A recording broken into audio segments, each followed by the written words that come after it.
Assalamualaikum warahmatullahi wabarakatuh. Salam Om Swastiastu, nama budaya dan salam kebajikan. Teman-teman, perkenalkan nama saya Windo Magar. Saya dari Program Studi Manajemen Fakultas Ekonomi dan Bisnis Universitas Hairun Ternate. Nah, di video kali ini saya ingin menjelaskan sedikit pengetahuan saya terkait dengan laporan arus kas. Jadi untuk itu kita langsung saja ke pembahasannya. Jadi kita langsung masuk saja pembahasannya, yang dimana laporan arus kas adalah laporan keuangan yang menunjukkan pergerakan kas uang tunai dan setara kas selama periode tertentu. Berbeda dengan laporan laba rugi yang mencerminkan pendapatan dan biaya. Laporan arus kas fokus pada perubahan saldo kas akibat aktivitas operasional, investasi, dan pendanaan. Laporan ini penting karena memberikan gambaran yang lebih akurat tentang likuiditas perusahaan. 2. Yaitu manfaat laporan arus kas, yaitu menilai likuiditas. Laporan ini menunjukkan kemampuan perusahaan untuk memenuhi kewajiban keuangan jangka pendeknya. Menganalisis solvabilitas, memberikan informasi tentang kemampuan perusahaan untuk membayar hutang jangka panjangnya. Memprediksi arus kas di masa depan, membantu dalam perencanaan keuangan dan pengambilan keputusan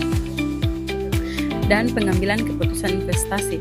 Evaluasi efisiensi operasional, menunjukkan seberapa efektif perusahaan dalam mengelola arus kas dari aktivitas operasionalnya. Meningkatkan transparansi keuangan, yaitu memberikan informasi yang lebih detail dan transparan tentang pergerakan kas perusahaan. Ketiga, ruang lingkup laporan arus kas, yaitu laporan arus kas mencakup 3 aktivitas utama, yaitu yang pertama aktivitas operasional. Aktivitas ini berkaitan dengan kegiatan utama perusahaan dalam menghasilkan pendapatan. Contohnya termasuk penjualan barang atau jasa, penerimaan piutang, pembayaran utang usaha, dan biaya operasional lainnya. Dalam catatan ini dijelaskan sebagai aktivitas sehari-hari, yang dimana aktivitas investasi. Aktivitas ini berkaitan dengan pengadaan dan pelepasan aset jangka panjang. Contohnya termasuk pembelian properti, pabrik, peralatan, serta penjualan aset tetap.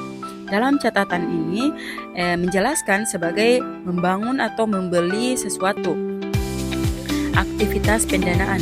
Aktivitas ini berkaitan dengan bagaimana perusahaan memperoleh dan menggunakan data dan menggunakan dana. Contohnya termasuk penerbitan saham, penerimaan pinjaman, pembayaran dividen, dan pelunasan pinjaman. Dalam catatan ini menjelaskan sebagai pinjaman, pembayaran, dan pengeluaran. Yang keempat, jenis arus kas. Arus kas masuk yaitu aliran kas yang masuk ke perusahaan. Arus kas keluar yaitu aliran kas yang keluar dari perusahaan.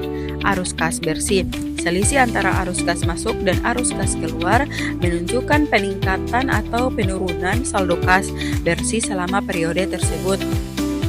Kita masuk pada kelima, yaitu tujuan laporan arus kas, yaitu tujuan utama laporan arus kas adalah untuk memberikan informasi yang relevansi dan andal tentang pergerakan kas perusahaan, sehingga para pemangku kepentingan, investor atau kreditor, dan manajemen dapat membuat keputusan yang tepat. Yang keenam, penyajian laporan arus kas. Laporan arus kas biasanya disajikan dengan metode langsung atau tidak langsung. Metode langsung menunjukkan arus kas dari setiap aktivitas secara langsung. Sedangkan metode tidak langsung dimulai dari laba bersih dan menyesuaikannya dengan item non-kas untuk sampai pada arus kas dari aktivitas operasional. 7. Penjelasan arus kas masuk dan keluar. Penjelasan arus kas masuk dan keluar harus rinci dan spesifik sesuai dengan jenis aktivitasnya. Misalnya operasional, investasi, dan pendanaan. Ini penting untuk memberikan gambaran yang komprehensif tentang pergerakan kas perusahaan. Laporan arus kas dan menunjukkan pergerakan uang tunai suatu perusahaan selama periode tertentu. Laporan ini dibagi menjadi 3 aktivitas, yaitu operasi, investasi, dan pendanaan. Aktivitas operasi menunjukkan arus kas yang dihasilkan atau digunakan dari kegiatan usaha sehari-hari, seperti penjualan, barang atau jasa, pembayaran kepada pemasok, dan pembayaran gaji. Aktivitas investasi menunjukkan arus kas yang berhubungan dengan pembelian atau penjualan aset tetap seperti tanah, bangunan, dan peralatan. Aktivitas pendanaan menunjukkan arus kas yang berhubungan dengan pendanaan perusahaan seperti penerbitan saham, pinjaman bank, dan pembayaran uang. Laporan arus kas membantu memahami bagaimana perusahaan menghasilkan dan menggunakan uang kasnya, serta memberikan gambaran tentang kemampuan perusahaan untuk melunasi kewajibannya, mendanai pertumbuhan dan mempertahankan operasi. Jadi guys, itu mungkin sedikit pengetahuan saya yang saya paparkan terkait dengan laporan arus kas. Jadi, wassalamualaikum warahmatullahi wabarakatuh. Jangan lupa like, komen, dan subscribe. See you guys. See you di video-video selanjutnya.